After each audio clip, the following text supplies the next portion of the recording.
Hello, നിങ്ങൾക്കെല്ലാവർക്കും Shiny Xavier YouTube പേജിലേക്ക് ഒത്തിരി സ്നേഹത്തോടെ വീണ്ടും സ്വാഗതം. ഇന്ന് ഞാൻ ചെയ്യുന്നത് ഒരു കേക്കിൻ്റെ ഫ്രോസ്റ്റിംഗ് വീഡിയോ ആണ് കേട്ടോ. ഒരു ബ്ലാക്ക് ഫോറസ്റ്റ്, ഒരു സിമ്പിൾ ഒരു ഡെക്കറേഷൻ്റെ വീഡിയോ. ഇത് ഞാൻ ചെയ്യുന്നത് എന്നെ ഇവിടെ സഹായിക്കാനായിട്ടൊക്കെ ഒരു ആൾ വരുന്നുണ്ട്, ഫ്രെസ്കില്ല. അപ്പോൾ ഫ്രെസ്കിലേക്ക് ക്രിസ്മസിന് കൊടുക്കാൻ വേണ്ടിയിട്ട് ഞാൻ തയ്യാറാക്കിയ ബ്ലാക്ക് ഫോറസ്റ്റ് കേക്കാണിത്. സമയമില്ലാഞ്ഞതുകൊണ്ട് വളരെ പെട്ടെന്ന് വളരെ സിമ്പിളായിട്ടുള്ളൊരു ഡെക്കറേഷനാണ് ചെയ്തത്.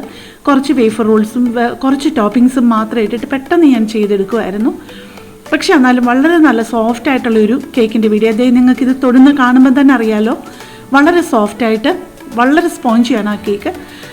അപ്പോൾ സാധാരണ സ്പോഞ്ച് കേക്കാണ്, ചോക്ലേറ്റ് സ്പോഞ്ച് കേക്കാണ് ഞാൻ ഉണ്ടാക്കിയിരിക്കുന്നത്. അത് ഒരു മോൾഡിൽ 7 ഇഞ്ച് മോൾഡിൽ കുറച്ച് ബാറ്റർ ഒഴിച്ചിട്ട് വേറെ ഒരു 7 ഇഞ്ച് മോൾഡിൽ കുറച്ച് കൂടുതൽ ബാറ്റർ ഒഴിച്ചു. കാരണം ഇത് ഒന്നിച്ചൊഴിച്ച് കഴിഞ്ഞാലുള്ള ഒരു കുഴപ്പമെന്ന് പറഞ്ഞു കഴിഞ്ഞാൽ ഹൈറ്റ് കിട്ടത്തില്ല.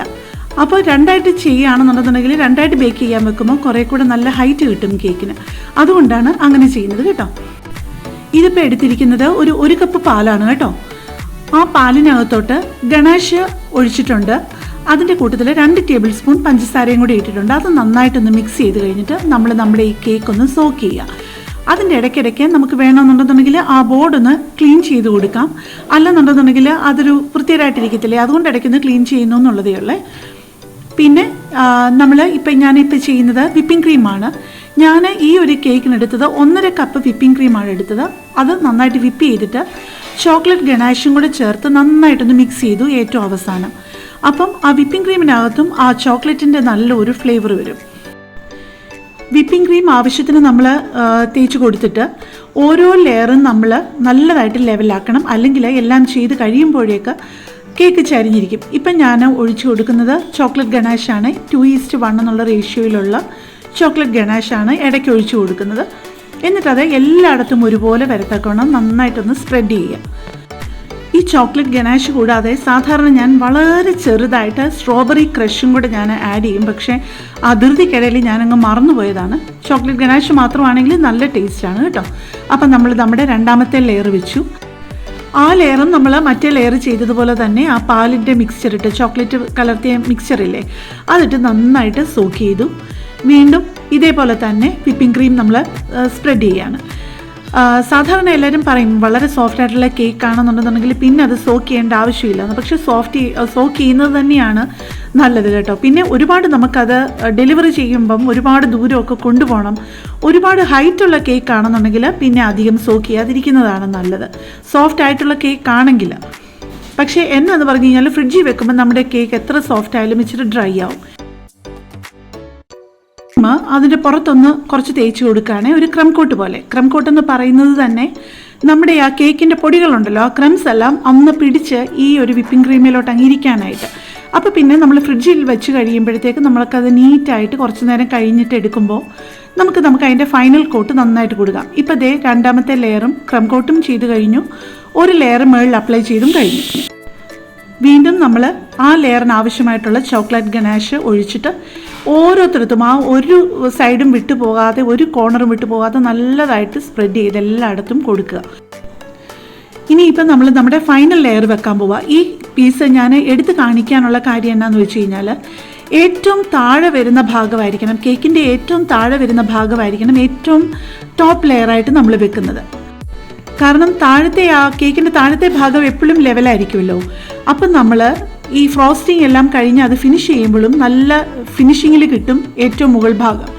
അല്ലെന്നുണ്ടെങ്കിൽ നമുക്കത് കുറച്ചുകൂടെ ഈസി ആവുന്നുള്ളതേ ഉള്ളൂ. അല്ലെങ്കിൽ നമുക്ക് വിപ്പിംഗ് ക്രീം ഇട്ട് നമുക്ക് ലെവലാക്കി എടുക്കാം.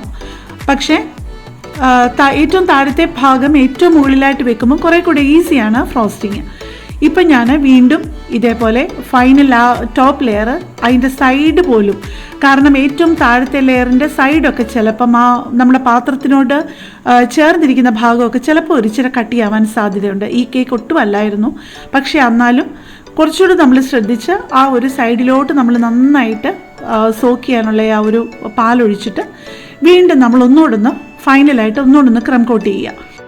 കേക്കിൽ എന്തെങ്കിലും ചെറിയ ഇംപെർഫെക്ഷൻസ് ഒക്കെ ഉണ്ടെന്നുണ്ടെങ്കിൽ ചിലപ്പോൾ നമ്മുടെ കൈ തൊട്ടൊന്ന് പൊടിഞ്ഞു പോയിട്ടുണ്ടെങ്കിലൊക്കെ നമുക്ക് ഈ ക്രം കോട്ട് ചെയ്യുമ്പോൾ തന്നെ അങ്ങ് ശരിയാക്കുന്നതാണ് നല്ലത്. ഇപ്പം ഞാൻ ചെയ്യുന്നത് ആ പാരലറ്റ് നൈഫ് തന്നെ ഇട്ടിട്ട് ആ കൂടുതലായിട്ടുള്ള വിപ്പിംഗ് ക്രീം ഒന്നും മാറ്റുകയായിരുന്നു. അത് കഴിഞ്ഞ് കഴിഞ്ഞാൽ നമുക്ക് തുടച്ചെടുക്കാൻ കുറേ കൂടെ ഈസിയാണ്. അപ്പോൾ നമുക്ക് നമ്മുടെ ബോർഡ് ഒന്ന് ക്ലീൻ ചെയ്ത ശേഷം നമുക്ക് അത്യാവശ്യം മേൾവശത്ത് കുറച്ചുകൂടെ നമുക്ക് ക്രം കോട്ട് ചെയ്യാനുണ്ടല്ലോ. അപ്പോൾ നമുക്ക് നമ്മുടെ പാലറ്റ് നൈഫ് തന്നെ ഇട്ടിട്ട് കുറച്ചുകൂടെ വിപ്പിംഗ് ക്രീം അപ്ലൈ ചെയ്ത് നമുക്കെല്ലാം ഒന്ന് ഫിനിഷ് ആക്കി എടുത്തിട്ട് 1 മണിക്കൂർ നമുക്കൊന്ന് ഫ്രിഡ്ജിൽ വെക്കാവുന്നുണ്ടെങ്കിൽ കുറേ കൂടെ നല്ല ഉറപ്പുള്ളൊരു കേക്ക് കിട്ടും നമുക്ക്. ഇപ്പം നമ്മൾ ചെയ്യുന്നത് അത് ഫൈനൽ കോട്ട് അപ്ലൈ ചെയ്യുവാണ്. അത് നമ്മുടെ ചെയ്ത വിപ്പിംഗ് ക്രീം ഉണ്ടല്ലോ, അത് നമ്മൾ വലിയൊരു പൈപ്പിംഗ് ബാഗിലോട്ടാക്കിയിട്ട് ആ പൈപ്പിംഗ് ബാഗിൻ്റെ ടിപ്പ് മാത്രം ചെറുതായിട്ടൊന്ന് കട്ട് ചെയ്തിട്ട് ഇങ്ങനെ അങ്ങ് അപ്ലൈ ചെയ്യുന്നത് ഏറ്റവും ഈസി ആയിട്ടുള്ള മാർഗ്ഗം, പ്രത്യേകിച്ചും തുടക്കക്കാർക്ക്.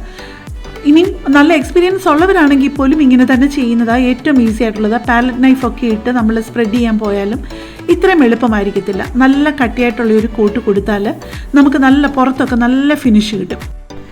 അപ്പം നമ്മൾ വിപ്പിംഗ് ക്രീം എല്ലാം നമ്മൾ തേച്ച് കഴിഞ്ഞല്ലോ. ഇനിയിപ്പം നമുക്ക് പാലറ്റ് നൈഫ് ഇട്ട് അതൊന്ന് പെതുക്കി ഒന്ന് ലെവൽ ചെയ്യാമേ. അത് കഴിഞ്ഞിട്ട് നമുക്ക് നമ്മുടെ സ്ക്രേപ്പിംഗ് ബോർഡ് എടുത്തു കഴിഞ്ഞാൽ വളരെ ഈസി ആയിട്ട് നമുക്കത് ലെവൽ ചെയ്തെടുക്കാവുന്നതേ ഉള്ളൂ. സ്ക്രേപ്പിംഗ് ബോർഡ് തന്നെ പല തരത്തിലുണ്ട് കേട്ടോ. ഇപ്പം നിങ്ങൾക്ക് ഇത് യൂസ് ചെയ്യുമ്പോൾ തന്നെ കാണാം, ഒരു സൈഡിൽ ലെവലായിട്ടുള്ളതും ഒരു സൈഡിൽ സ്കാലപ്പിംഗ് പോലെയുള്ളതുമല്ലേ.